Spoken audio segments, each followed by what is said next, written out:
অনেক সময় আপনারা দেখবেন ভালো মানুষ, নেককার মানুষ দোয়া করে, কিছু চাইলে দোয়া কবুল হয় না। আবার অনেক সময় দেখা যায় কোনো খারাপ মানুষ, পাপী মানুষ দোয়া করলে কবুল হয়ে যায়, চাইলেই পাওয়া যায়।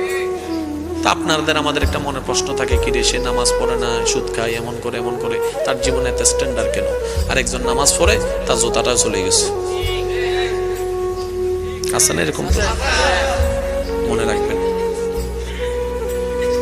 যাদের ডাক আল্লাহর কাছে পছন্দ নয়, তারা কিছু চাইলে আল্লাহর সাথে সাথে তার আওয়াজ আমার শুনতে ইচ্ছা করতেছে না, দিয়ে মুখটা বন্ধ কর। যার ডাকাটা রবের কাছে ভালো লেগে যায়, যার ফরিয়াদ ভিক্ষা করাটা রবের কাছে পছন্দ হয়ে যায়, যার হাত পাতাটা রবের কাছে পছন্দ হয়ে যায়, যার সিজদায় ঝুঁকে যাওয়াটা রবের কাছে ভালো লেগে যায়, যার রহমান বলে ডাকটা রবের শুনতে ইচ্ছা করে, সে যখন চাইতেই থাকে, রব বলে যে এখন দিব না, আরো ডাক, আরো ডাক, আরো ডাক। যখনই জীবন থেকে কেউ হারিয়ে যাবে, এর অর্থ হচ্ছে আল্লাহ তোমার জন্য এর চাইতে বেটার অপশন, সুন্দর অপশন রেডি করে রেখেছে।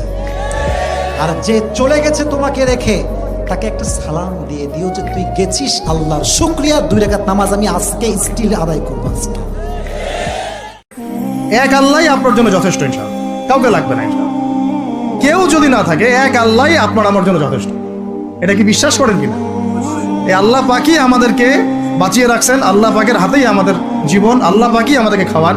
আল্লাহ থাকলে কিচ্ছু লাগে না। আর যার আল্লাহ নাই, সারা দুনিয়া মিলেও তাকে সুখ দিতে পারবে না, তার কিছুই করতে পারবে না। জেনে রেখো, যেটা তুমি পাওয়ার, এটা তুমি কোনোদিন হারাবা না। যেটা তোমার হওয়ার কথা ছিল, ওইটা তুমি কোনোদিন মিস করবা না।